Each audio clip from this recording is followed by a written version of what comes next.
নমস্কার বন্ধুরা, আমার চ্যানেলে তোমাদের সকলকে স্বাগত জানাই। আজ আমি গুড় আম তৈরি করব। গুড় আম তৈরি করার জন্য খুব শক্ত দেখে আম নিয়েছি। আমগুলোকে গোটা ধুয়ে পরিষ্কার করে নিয়েছি। আমটা তারপর একটা শুকনো কাপড় দিয়ে ভালো করে মুছে নিয়েছি। এবার আমের খোসাগুলো ছাড়িয়ে নিচ্ছি। আমগুলো টুকরো করে কেটে নেব। আমগুলো টুকরো করে কেটে নিয়েছি। কাটার পরে কিন্তু আম ধোয়া যাবে না, আগেই ধুয়ে নিতে হবে। একটা প্লেটে অল্প নুন, লঙ্কার গুঁড়ো, হলুদ গুঁড়ো নিয়ে নিয়েছি। এই নুন, হলুদ আর লঙ্কার গুঁড়োটা প্রত্যেকটা আমের গায়ে খুব ভালো মতো মাখিয়ে নেব। আমগুলোতে নুন, হলুদ, লঙ্কার গুঁড়ো ভালো করে মাখিয়ে নিয়েছি। এবার আমগুলোকে আমি রোদে দিয়ে দিচ্ছি। 2-3 ঘন্টার জন্য রোদে দেব। খুব চড়া রোদ আছে, 2-3 ঘন্টাই যথেষ্ট। আমের জন্য মশলাটা তৈরি করে রাখছি। 5-6টা শুকনো লঙ্কা নিয়েছি, কয়েকটা গোলমরিচ নিয়েছি, ঝালটা তোমরা তোমাদের আন্দাজ মতো নেবে, আর 1 চামচ মৌরি দিলাম। যতটা পরিমাণ মৌরি নিয়েছি ঠিক ততটা পরিমাণই গোটা জিরে নিলাম আর গোটা ধনে নিলাম। 1 চামচ জোয়ান নিয়ে নিলাম। প্লেটে সব উপকরণগুলো কড়াইতে নিয়ে নিলাম। মশলার মধ্যে কিছুটা পরিমাণ নুন দিয়ে দিলাম। নুনটা আন্দাজ মতো দিতে হবে। আম শুকোতে দেওয়ার সময়ও তাতে কিছুটা নুন দিয়েছি। মশলাটা খুব ভালো করে রোস্ট করে নিয়েছি। এবার নামিয়ে নিচ্ছি। রোস্ট করা মশলাগুলো ঠান্ডা করে একটা গ্রাইন্ডারে নিয়ে নিচ্ছি। মশলাটা পাউডার করে নিয়েছি। এখন একটা বাটিতে ঢেলে রেখে দিচ্ছি। রোদ থেকে আমগুলো নিয়ে এসেছি। আমগুলো খুব ভালো মতো শুকনো হয়েছে, আর 2-3 ঘন্টার বেশি রোদ আমি দিয়েছি। আজকে খুব ভালো রোদ ছিল।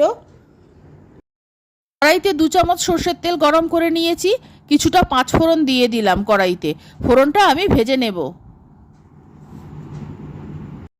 ফোড়নটা ভাজা হয়ে গেছে। নুন হলুদ মাখানো আমগুলো আমি এবার কড়াইতে দিয়ে দিচ্ছি। কড়াইতে আমগুলো দিয়ে দেওয়ার পর মিনিট খানেক নাড়াচাড়া করে নেব, আর ফ্লেমটাকে এই সময় লোতে রাখতে হবে। আমগুলো লো ফ্লেমে মিনিট খানেক নাড়াচাড়া করে নিচ্ছি। পরিমাণ মতো গুড় নিয়েছি। আমটা কতটা পরিমাণ আর কতটা টক, কতটা মিষ্টি আচারটা তৈরি হবে সেই অনুযায়ী গুড় নিতে হবে। আমটা মিনিট খানেক নাড়াচাড়া করা হয়ে গেছে। এবার প্লেটের গুড়গুলো সব আমের মধ্যে দিয়ে দিলাম। গুড়টা আমি আগে থাকতে গলিয়ে নিইনি। আমের সঙ্গেই নাড়াচাড়া করতে করতে গুড়টা গলে যাবে। আর এই সময় ফ্লেমটা বাড়ানো যাবে না, লোতে রাখতে হবে। মাঝে মধ্যে প্রয়োজন বুঝলে মিডিয়ামে করে দেওয়া যাবে। এইভাবে গুড়টাকে নাড়াচাড়া করতে করতেই গলে যাবে। মিনিট 5 নাড়াচাড়া করতে করতে গুড়টা অনেকটা গলে গেছে। এখন আমি ফ্লেমটা লোয়ের থেকে একটু বেশি বাড়িয়ে দিলাম। খুব বেশি বাড়ানো যাবে না, তাহলে গুড়টা পুড়ে যাবে। আর আমটা খুব টক ছিল, তাই জন্য আমি এরকম আরও 2 টুকরো গুড় দিয়েছি। এবার বাকি গুড়টাকেও এইভাবে নাড়াচাড়া করতে করতে গলিয়ে নেব। আরও মিনিট 5-7 ধরে নাড়াচাড়া করতে করতে সবটাই গুড় ভালো মতো গলে গেছে। আর এখন আমি গুড় আর আমটাকে আরও কিছুক্ষণ পাক দিয়ে নেব। আর ফ্লেমটা অবশ্যই লো আর মিডিয়ামের মধ্যেই থাকবে। গুড় আম প্রায় তৈরি হয়ে গেছে।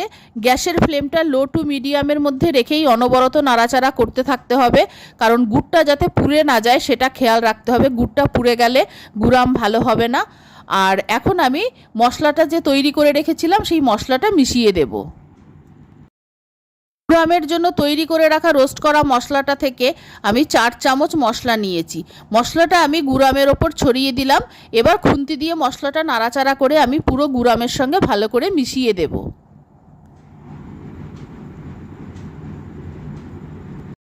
গুড় আম তৈরি হয়ে গেছে, নামিয়ে নিচ্ছি। গুড় আম তৈরি হয়ে গেছে। এটাকে আমি খুব ভালো মতো ঠান্ডা করে নেব, তারপর একটা কাচের শিশিতে ভরে রাখবো। অনেক দিন পর্যন্ত ভালো থাকবে। আমার রেসিপি ভালো লাগলে অবশ্যই আমার চ্যানেলকে সাবস্ক্রাইব করো, লাইক করো, শেয়ার করো, আমার পাশে থেকো। আর আমার নতুন পুরনো সকল বন্ধুদের আন্তরিক ধন্যবাদ জানিয়ে, ভালোবাসা জানিয়ে আমি আমার ভিডিও শেষ করছি। ধন্যবাদ।